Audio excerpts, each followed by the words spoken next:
أما بعد فأعوذ بالله من الشيطان الرجيم بسم الله الرحمن الرحيم وقالوا الحمد لله الذي أذهب عنا الحزن إن ربنا لغفور شكور الذي أحلنا دار المقامة من فضله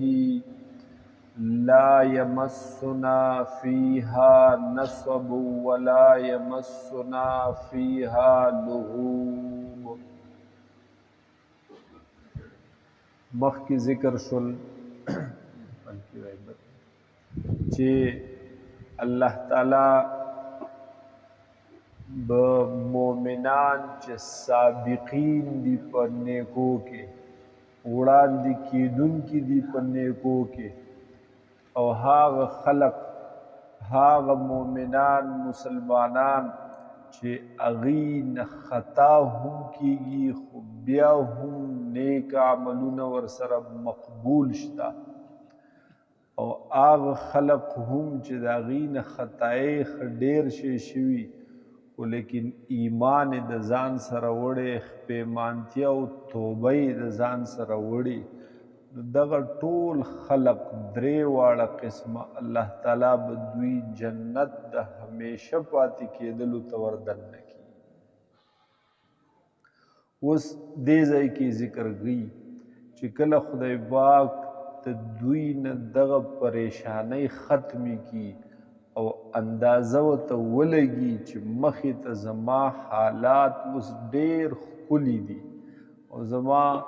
غم پریشانی ختم شوه زما بخنه وشوه زما نه خپل خدای رضا شو ما به اوس جنت ته بیایي. په دقې وخت کې به د دې مسلمان حالت صحیح د ده کیفیت به صحیح د هغې بیان کوي په دې آیت مبارک کې. نو وایي وقالوا الحمد لله الذي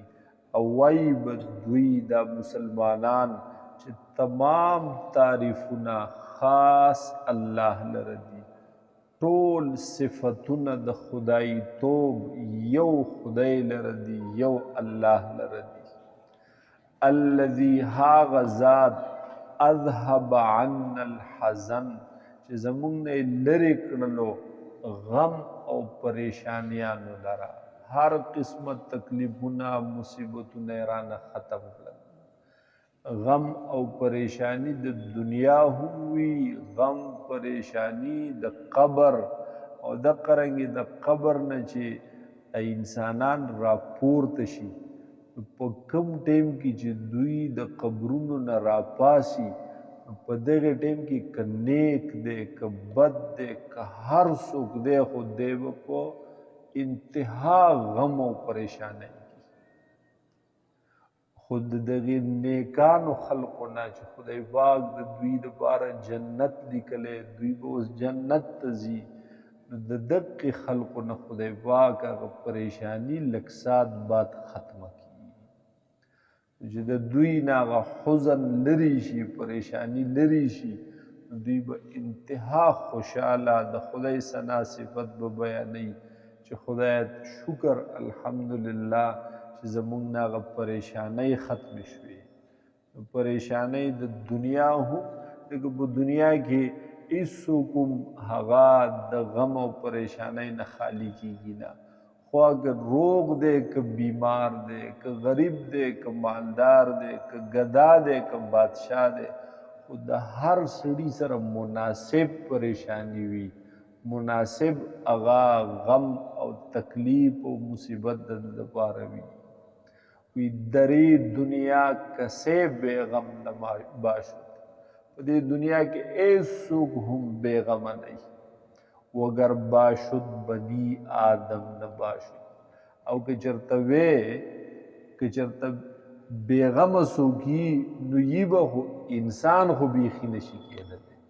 انسان خو د پریشانۍ او د غم نه اړو خالی کېدلی نشي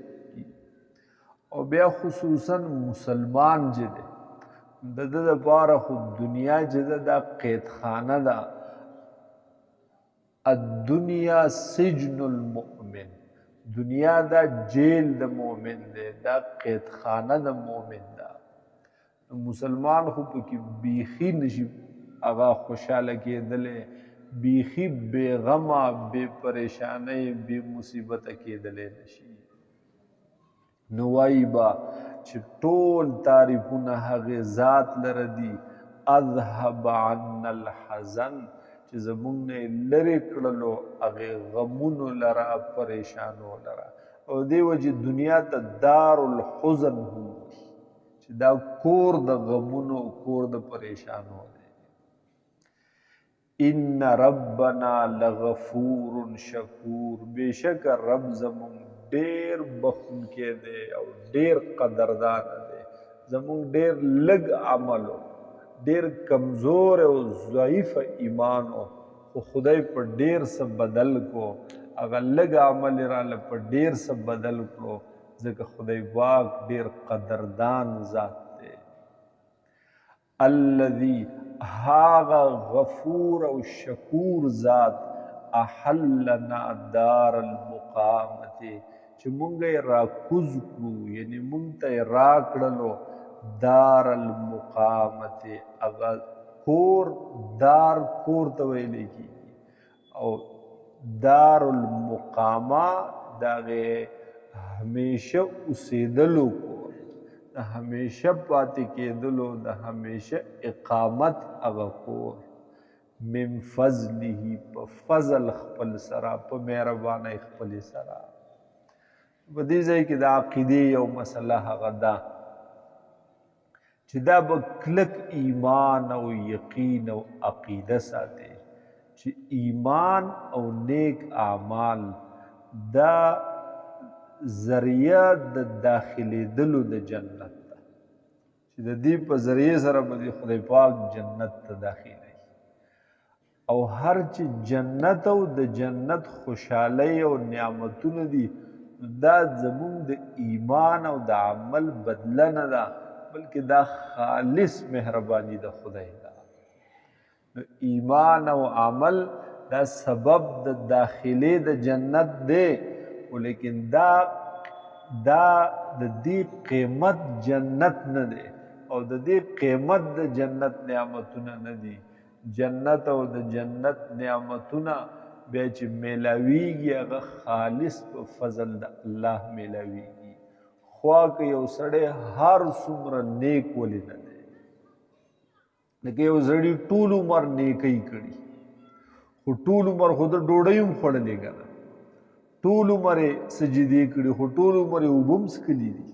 ټول عمر یې سام اخیستی دی، ټول عمر یې یو قیمتي اندام څوک درله کروڑ روپۍ درکوي چې یاره مهرباني وکړه ته ماله دا خپلې سترګې راکړه،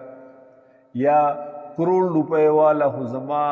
زه د زړه بیمار یم ستا دا زړه دې ما ته را بدل کړي، کروڑ روپۍ والا خو ته دې دا اینه ماله راکړه، یا بل یو اندام، نو څوک دا ورکوي؟ نو ټول عمر دې د خدای عبادت کوه، خو ټول عمر دې دا قیمتي پرزې هم د ځان سره ساتلې، دا په مفتو کې چې درته میلاوي شوي اندامونو دا در سره هم، نو د دې هغه قیمت هم موږ نشو پوره کولی. او بیا روزانه خوراک څښاک، روزانه ساه اخیستل، روزانه د خدای نوي نوي نعمتونه او مهربانۍ، نو زموږ دغه مات ګډ مونځ او اودس د دغې قابل او د دغې برابري هم نشي کولی. نو جنت او د جنت نعمتونه دا زمونږ د ایمان او د عمل بدل نه دی او قیمت نه دی، بلکې دا د خدای فضل دی. او جهنم چې نو دا د خدای عدل او انصاف وي،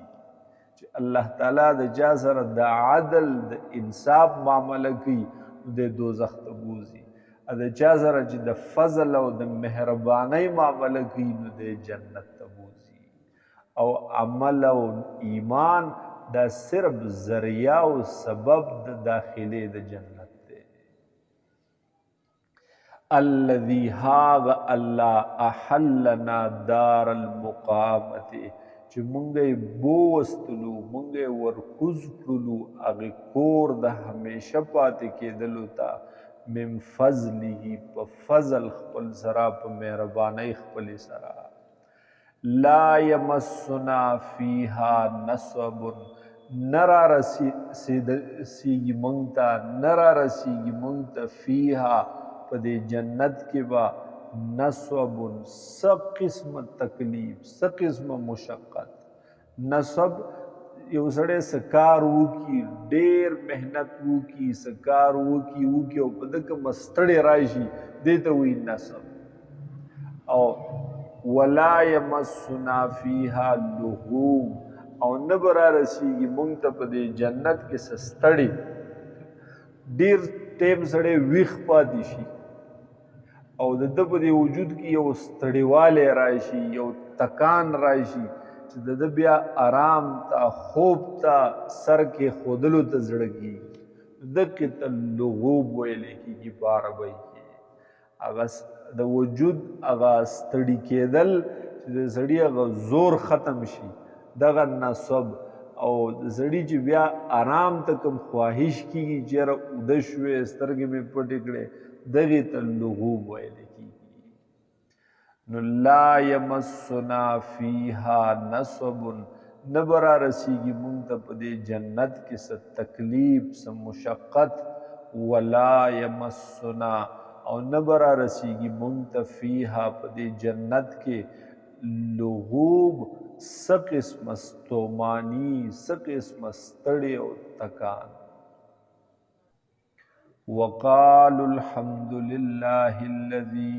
او وای بدا جنتیان چې ټول تعریفونه خاص الله لردی الذي هاغ الله اذهب عنا الحزن چې لري کړو زمونږ هر قسمه غم او پریشانی ان ربنا بیشک رب زمونږ لغفور شکور خامخا دے بخون کے او قدردانا الذي هاغ اللہ احلنا دار المقامت چرائی کڑلو منگتا اغا کور د پاتی کے دلو من فضله پفضل خپل سرا لا یمسنا فیها نصب نبرا رسیگی منگتا پدے کے س قسمت تکلیف ولا یمسنا فیها لغوب او نبرا رسیگی منگتا پدے کے سستڑی والے